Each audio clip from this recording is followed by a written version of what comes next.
Do you remember Rachel Dolezal? She was the former leader of the Right. NAACP who resigned infamously after it turned out that she had only been pretending to be black. Now, she's been in the headlines this week after it was revealed that she changed her name and became a school teacher in Arizona. And now it turns out that she's lost her job there because it turned out she had an OnlyFans account linked to her public social media accounts. Walk us through this one here. Should we feel sorry for Rachel Dolezal? Should she be allowed to start a new life, or was going out and posting, explicit pictures on her public social media while a teacher Right. just too much?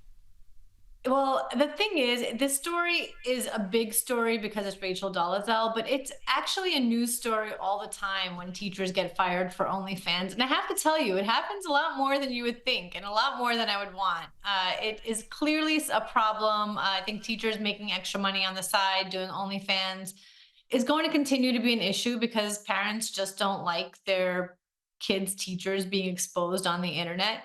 But sure, is it unfair to Rachel Dolezal that her past lies have made her extra famous in this case? Yes, maybe it's a little bit unfair. But those are the breaks. And again, even if she was a regular teacher who we've never heard of ever, it still would have been a news story. Maybe not quite as big a news story, but nevertheless.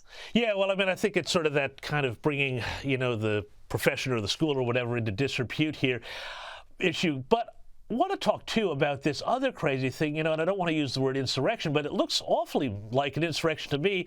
LGBTQ activists occupied the Iowa State Capitol simply because there was going to be a new bill that would classify gender based on biology. Have a look at this. They've occupied the State House there.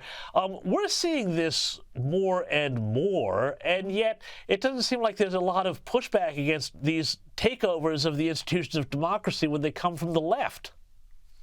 That's absolutely right. We are seeing this more and more. We had anti-gun activists take over the state house in Tennessee. This kind of thing just keeps happening, and they get a total pass on it. It's not just these incidents, which I think. Listen, I don't know why it's not an insurrection. They're in the government building. They're not supposed to be. They're threatening. They're yelling. You really don't know what they're going to do. But it's happening on a lot of different levels where we're seeing just no repercussions for anything.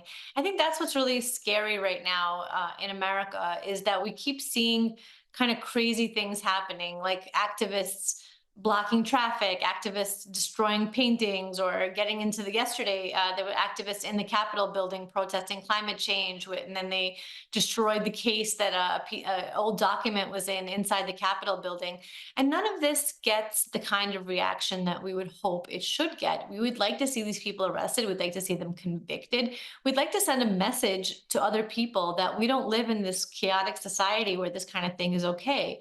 But because they're coming from the left, they're getting such a pass from anybody who would be in the position to punish them. Obviously, if they all came in wearing MAGA hats, that would be a completely different story. But because they're not, we're really never hearing any repercussions for them at all. And, I think it's that sort of two-tiered way of looking at things that's so destructive. But there's sort of a lighter side to this, too. Well, not really lighter, but it's interesting because there's been studies. We had Valentine's Day this week.